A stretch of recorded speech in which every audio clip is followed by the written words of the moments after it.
우리 18절부터 20절, 우리 2절 같이 보겠습니다.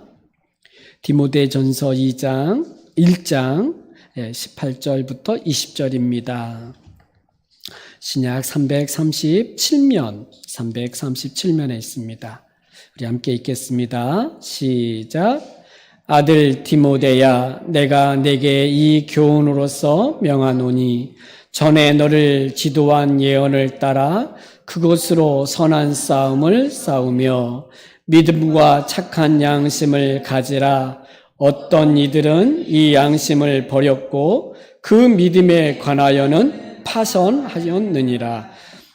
가운데 후메네오와 알렉산더가 있으니 내가 사단에게 내준 것은 그들로 훈계를 받아 신성을 모독하지 못하게 하려 함이라. 아멘. 오늘 또 우리 금요예배에 나오신 여러분을 또 축복하고 또 하나님의 은혜가 우리 모두에게 있기를 원합니다. 디모데 전서는 바울이 디모데에게 편지를 한 건데 목회 서신이다 이렇게 말하는 본문입니다.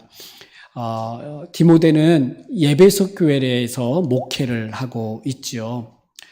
예배소 교회에 여러 가지 문제들이 있는데 그 문제들 가운데에서 바울이 직접 가지 않고 디모데를 보내서 그 예배소 교회를 잘 목회할 수 있도록 그렇게 보냈던 것이지요. 그래서 디모데는 바울에게 있어서 아들이다 이렇게 말해요. 오늘 18절에서도 아들 디모데야 이렇게 아주 친근하게 디모데를 부르죠. 바울이 낳은 아들이 디모데는 아니에요. 디모데 후서 1장 5절에 보면 이 디모데의 어머니에 대해서 이렇게 나와요. 이는 내 속에 거짓이 없는 믿음이 있음을 생각함이라. 이 믿음은 먼저 내 외조모 로이스와 내 어머니 유니게 속에 있더니 내 속에도 있는 줄을 확신하노라. 디모데의 어머니는 바로 로이스라고 하는 유니게라고 하는 어머니였어요. 디모데의 아버지는 이방인이었어요. 그리고 그의 어머니만 유대인이었던 것이죠. 근데 바울이 2차 전도여행 때 복음을 전할 때 이 디모데가 그 복음을 듣고 그리고 회심을 하게 되고 바울을 따르면서 복음을 전하는 이 전도자가 되어졌고, 바울에게 있어서는 그 어떤 누구보다도 동역자이면서 바울의 이 복음을 협력했던 사람이에요. 그래서 바울은 디모데를 생각할 때 아들처럼 여겼어요. 그러니까 영적인 아들이다 이렇게 말할 수 있는 거죠. 복음으로 낳은 아들, 바로 디모데인 거죠. 그렇게 친근하게 아들 디모데야 이렇게 말하고 있어요. 참 많은 것이 합축되어 있다 이렇게 보여주는 것 같아요. 목회하는 것이 얼마나 어렵고 또 교회를 세워가는 그 일들이 얼마나 힘든 것인지 알고 있는 바울에게 있어서 아들 디모데야, 이 말이 디모데로 하여금 참 많은 위로가 되고 힘이 되었을 거라고 생각이 듭니다. 그러면서 이 디모데에게 뭘 이야기하냐면, 디모데로 하여금 예배소에 머물게 한 것은 다른 교훈을 가르치지 못하도록 머물게 했던 것이죠. 다르게 말하면 바른 교훈을 가르치도록 예배소에 머물게 했다 이렇게도 말할 수 있는 거예요. 예배소 교회를 바울이 세웠지만, 그래서 복음, 예수 그리스도 하나님의 말씀을 잘 가르치면서 예배소 교회가 세워졌지만 끊임없이 교회 안에 다른 복음들이, 다른 교훈들이 들어오게 되는 거였어요. 그래서 디모데가 그 교회에 머물면서 바른 교훈, 다르게 말하면 예수 십자가 복음, 이것을 잘 가르치라고 한 거죠. 이 예수 십자가 복음을 잘 가르치면 어떤 결과를 갖게 되냐면 참된 믿음에 이르게 돼요. 참된 믿음에 이르게 되고 그 참된 믿음으로 말미암아 구원을 얻게 되어지는 것이죠. 그 하나님의 은혜가 얼마나 큰지, 또 하나님께서 그 십자가 복음 안에서 주신 그 하나님의 복이 얼마나 큰지를 알게 되어지면서 그 은혜와 사랑 안에 머물게 되고 충성스러운 자로 그렇게 하나님 앞에서 살아가게 되어지는 거예요. 그러니까 바른 복음을, 바른 교훈을 가르치면 참된 믿음에 이르게 되고 그 참된 믿음으로 통하여 구원을 얻게 되어지면서 그 하나님의 사랑과 은혜를 알게 되어진다는 거예요. 그런데 예배소 교회에 다른 교훈을 가르치게 되면 어떤 일이 일어나냐면 바로 디모데전서 1장 4절부터 11절의 이야기였어요. 4절에 보면, 디모데전서 1장 4절에 보면 신하와 족보에 끝없이 몰두하게 되고 그리고 믿음 안에 있는 하나님의 경륜을 이름보다는 도리어 변론을 내는 일에 이르라.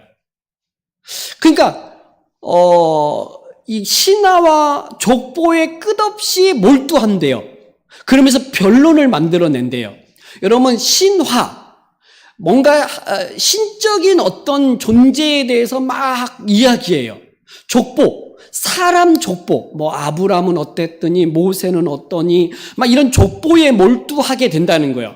무슨 이야기냐면 아까 참된 믿음에 이를 수도 없고 구원에 이르기도 어렵고 하나님의 은혜와 사랑의 뭔지를 몰라요. 다툼만 이르게 되고 변론만 이르게 되면서 그 해박한 지식을 가진 사람들에 대해서 막 이야기하면서 스스로 자기를 높여요. 그래 7절에 보면 6절에 보면 사람이 이에서 벗어나 헛된 말에 빠져서 율법의 선생이 되려 하나. 그러니까 뭔가 다른 교훈을 가르치는 사람들은 변론을 일으키게 되고 헛된 말에 빠지면서 자기가 율법의 선생이 된 줄 알아요. 그런데 자기가 무슨 말을 하는지도 모르게 된다는 거예요. 그러니까 결국 교회가, 예배소 교회가 다른 복음으로 인하여 시끄러운 거예요. 은혜도 없고 사랑도 없고 그 구원의 감격과 참된 믿음의 삶이 없이 시끄러운 거예요. 끊임없이 막 뭐 다툼도 변론과 막 헛된 말에 빠져가지고 막 이렇게 된다는 거예요. 그러니까 다른 교훈에 빠지면 이렇게 되는데 참된 교훈을 받으면 12절부터 바로 17절까지 어떤 결과를 이루냐면 사도 바울 자신의 간증을 통해서 참된 교훈을 받은 사람들이 어떻게 되는지를 설명한 거예요.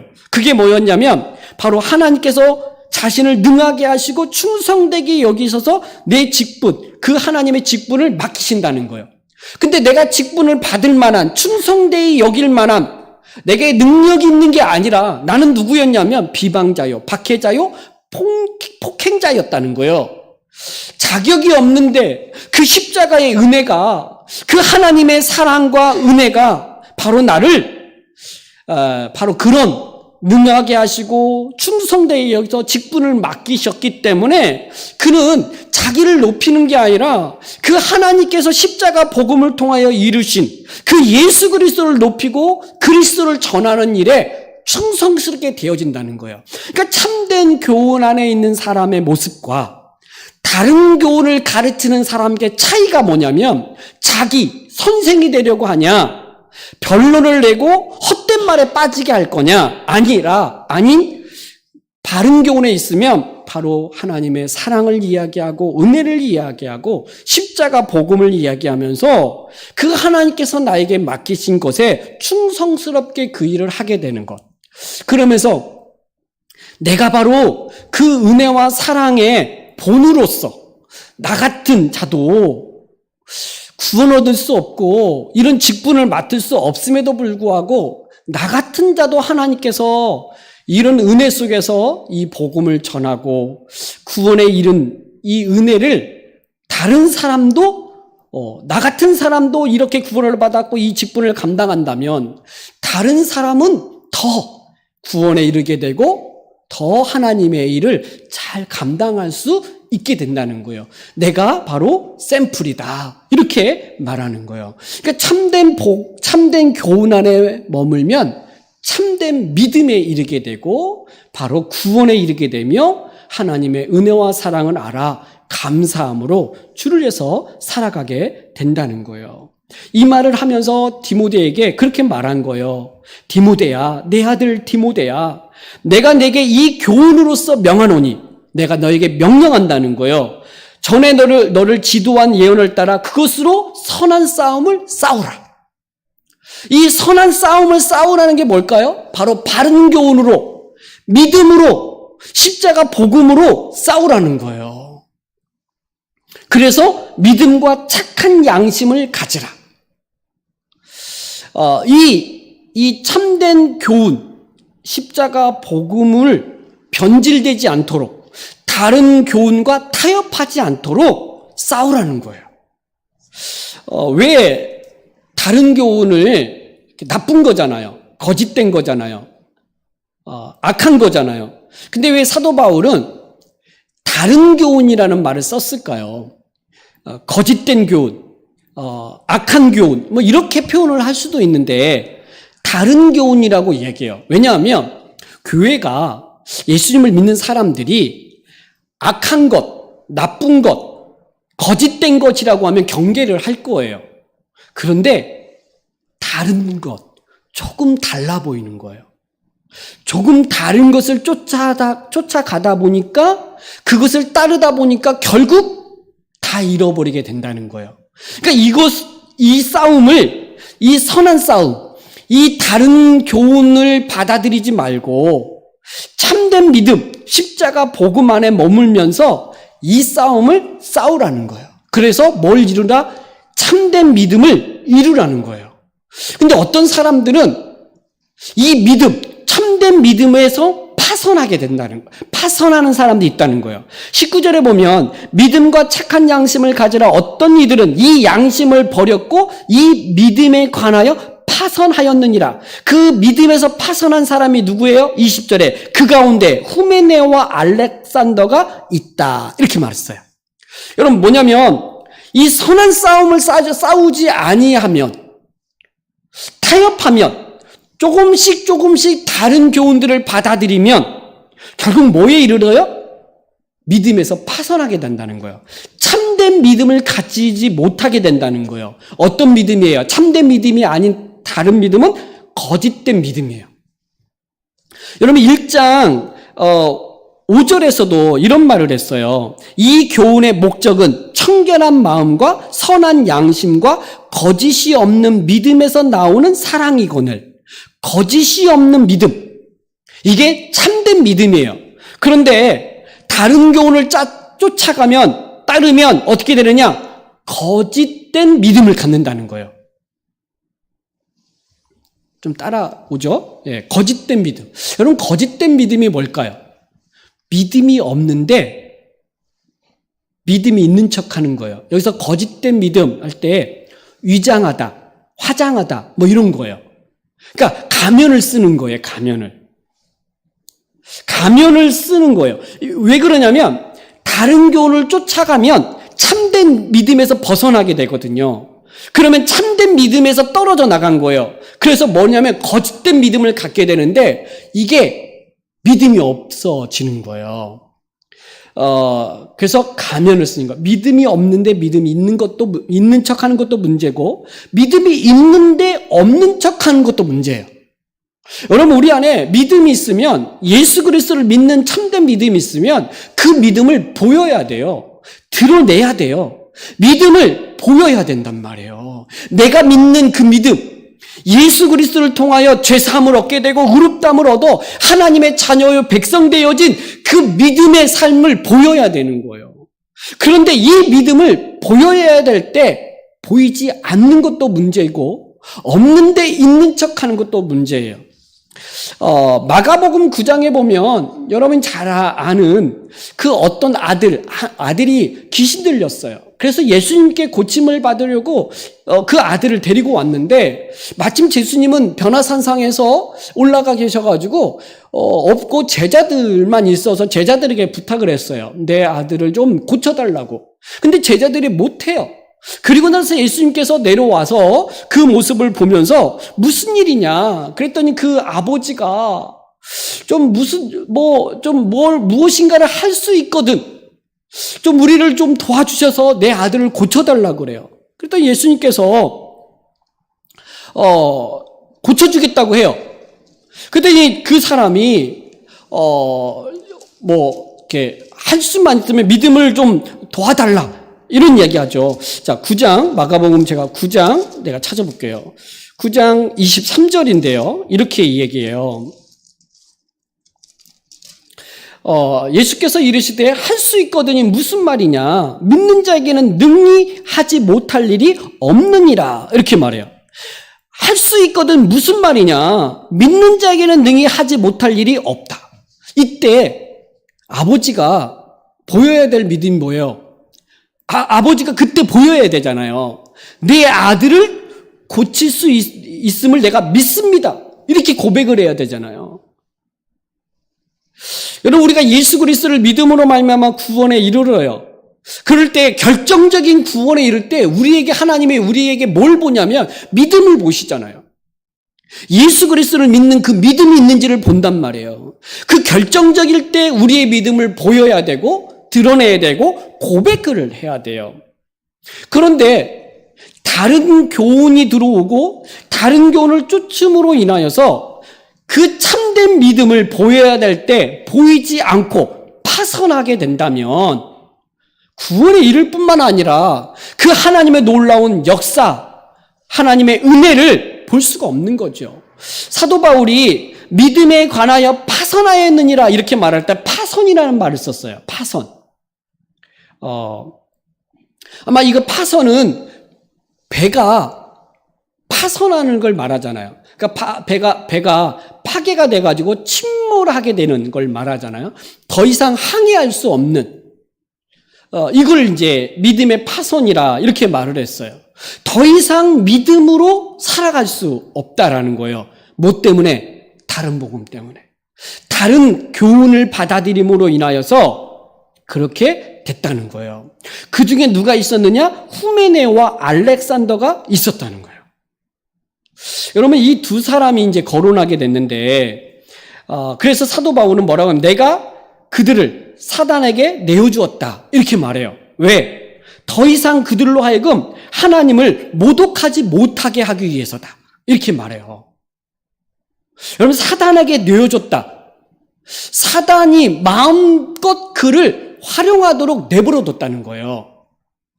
그가 교회 안에서 다른 교훈을 쫓으면서 그런 변론을 만들어내고 믿음 없는 어떤 것들로 인해서 교회를 혼란스럽게 했어요.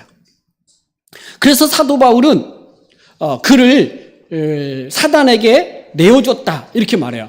아마 이게 뭐냐면 그때 당시 교회는 그리스도 안에서 한 몸이 되어져서 서로 돌아보고 서로 더 이렇게 섬기면서 이렇게 부족함들을 채워가는 게 교회잖아요.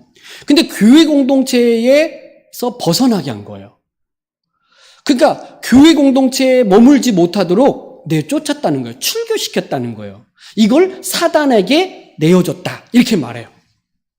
물론 그를 멸망시키려고 한 게 아니라 목적은 뭐냐? 더 이상 하나님을 모독하지 못하도록, 더 이상 십자가 복음을 모독하지 못하도록 하기 위해서 출교를 한 거예요. 근데 그가 교회 공동체에서 벗어나게 되면 어떻게 될까요? 굉장한 위협을 느끼겠죠. 신앙적으로. 그럴 때 다시 그로 하여금 회개하고 돌이키고 하도록 하기 위함이에요. 정말 그를 완전히 멸망시키려고 한 게 아니라 교회를 출교한 것은 신성을 모독하지 못하게 하려 합니다. 이렇게 말하잖아요. 그러니까 하나님을 더 이상 모독하게 하지 못하게 할 뿐이고 그는 교회를 출교했을 때 그는 다시 돌이키도록 하기 위함이었던 거죠. 이들이 어떤 악을 행했냐면 여러분 이제 디모데 후서에 보면 이들이 행한 일들을 언급을 해요. 디모데 후서 2장 16절, 17절에 보면 이 후메네오를 언급하게 되고, 디모데 후서 4장 14절에서는 알렉산더를 언급을 해요. 이들이 무슨 짓을 했는지를. 디모데 후서 2장 16절, 17절에 보면 이렇게 말해요. 디모데 전서가 있고 후서가 있잖아요. 똑같이 디모데에게 쓴 편지니까. 2장 16절, 17절에 보면 망령되고 헛된 말을 버리라. 그들은 경건하지 아니함에 점점 나아가나니 그들의 말은 악성 종양이 퍼져나감과 같은데 그 중에 후메네오와 빌레도가 있느니라. 그러니까 후메네오가 뭘 하냐면 이 교회 안에서 악한 말들, 망령된 말들을 막 하는 거예요. 경건함이 점점 없는 이야기를 하는 거예요. 그들은 교회 안에 악성 종양 같다 이렇게 말해요. 근데 이들이 아마 그냥 막 새신자는 아니었던 것 같아요. 다 알고 있는 사람이었어요. 그러니까 우리가 이 복음을 알고 은혜를 아는데 이 바른 복음을, 바른 가르침을 계속 받지 않으면 언제든지 우리가 이상해질 수 있어요. 베드로가 예수님께서 예루살렘에 올라가서 고난을 받고 십자가에 죽게 될 것에 대해서 제자들에게 가르치잖아요. 그때 베드로가 나서잖아요. 예수님의 팔을 탁 붙잡더니 막 항변을 했어요. 그러니까 꾸짖었다는 말이죠. 왜 꾸짖었을까요? 왜 고난당하냐는 거예요. 왜 십자가를 지냐는 거예요. 주님은 왕으로 예루살렘에 등극하는 거 아닙니까? 왜 고난과 죽음, 왜 그 이야기를 합니까? 이렇게 해요. 그때 예수님께서 뭐라고 하세요? 사단아, 내 뒤로 물러가라. 내가 하나님의 일을 생각하지 않고 사람의 일을 생각하는 도다. 여러분, 우리가 하나님의 일을 생각하지 않고 사람의 일을 생각할 때 그때 이상한 짓 할 수 있어요. 그러니까 언제든지 우리도, 나도 마찬가지죠. 우리가 예수님을 믿고 우리가 신앙생활을 하면서도 다 옳은 것만 하는 게 아니에요. 우리는 연약한 존재예요. 실수가 늘 남발을 하죠. 하나님의 은혜로 살아가는 자들이잖아요. 그런데 우리가 그런 하나님의 은혜를 잃어버리고 자꾸만 인간적인, 사람적인 생각을 하게 되면 사람의 일을 생각을 하다가 하나님의 일을 막아서는 경우들이 있어요. 그러면 이게 왜 그렇게 될까? 왜 그렇게 사람의 일을 생각하면서 하나님의 일을 생각하지 않게 될까? 다른 생각이 들어와서 그래요. 다른 가르침들이, 다른 사상이 우리 안에 들어오면 그래요. 그게 가끔 이상한 짓 하잖아요, 우리도. 그러니까 가만히 있으면 정말 은혜와 십자가 복음에 감격스러워지는 게 아니라 이상해질 수 있어요. 끊임없이 그래서 하나님을 알라, 여호와를 알라, 힘써 여호와를 알라고 이야기하고, 사도 바울은 디모데로 하여금 에베소에 머물게 한 이유가 그 교회에서 다른 가르침을, 다른 교훈을 가르치지 못하도록 너 거기 있어라. 그래서 바른 복음을, 바른 교훈을 가르치라고 하고 있는 거죠. 그러니까 그 교훈을, 가르침을 받아야 되는 거예요. 근데 이 교훈을 받지 않음으로 인하여 에베소 교회 안에 이들이 있는 거예요. 후메네와 알렉산더가 있는 거예요. 여러분, 디모데후서 4장 17절에는 이 알렉산더를 이렇게 얘기해요. 구리 세공업자 알렉산더가 내게 해를 많이 입혔음에 주께서 그 행한 대로 그에게 갚으시리니. 이 사람이, 알렉산더가 굉장히 그 사업가였던 것 같아요. 구리 세공업자였어요. 그러니까 어느 정도 재력가이면서 또 교회 안에 영향력이 있었던 사람 같아요. 그런데 내게 해를 많이 입혔으며 주께서 그 행한 대로 그에게 갚으시리니, 이렇게 얘기해요. 그러니까 이 두 사람이 참 힘들게 했던 것 같아요. 어려움을, 이 교회를 막 어렵게 했던 것 같아요. 그러므로 이들이 이제 믿음에서 파선하게 된 거고, 결국 바울은 그 둘을 내가 사단에게 내어줬다, 이렇게 말을 하고 있어요. 이렇게 된 이유, 우리가 후메네와 알렉산더처럼 되지 말아야죠.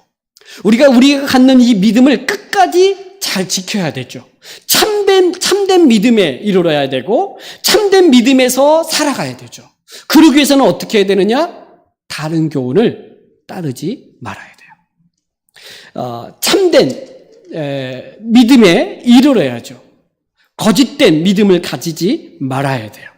그러기 위해서 우리는 다시 한번 하나님의 말씀 앞에 겸손히 서고 자신을 늘 살피고 늘 연약하고 넘어지고 죄질 수 있는 존재임을 기억하면서 하나님의 은혜가 아니면 내가 살 수 없습니다 라고 고백하고 그 하나님의 그 십자가의 은혜에 감격하며 살아가고 또 우리 주변에 있는 지체들 또한 그 은혜 가운데서 참된 믿음으로 나아갈 수 있도록 그렇게 기도하고 권면하고 함께 세워가는 그 일이 오늘 우리 교회에게 주어진 동일한 사명이다 이렇게 볼 수 있는 거죠.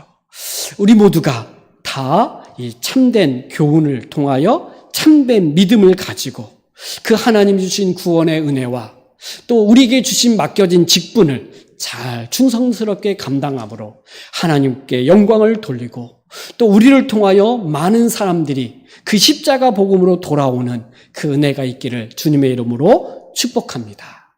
기도하겠습니다. 하나님 아버지 감사합니다. 우리를 그리스도 안에서 부르시고 구원하시고 참된 믿음의 삶을 살게 하시니 감사합니다.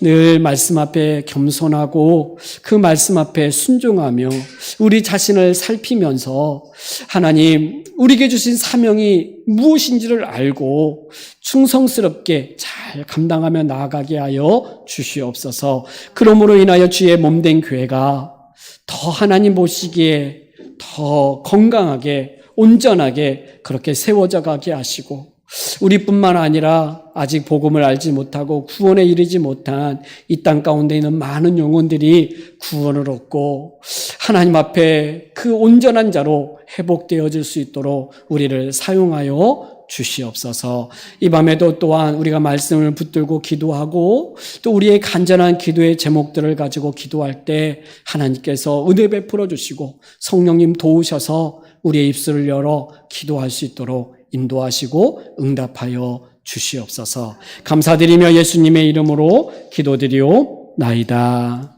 아멘. 우리 찬양 나의 피난처 예수 의지해요. 우리 함께 찬양하고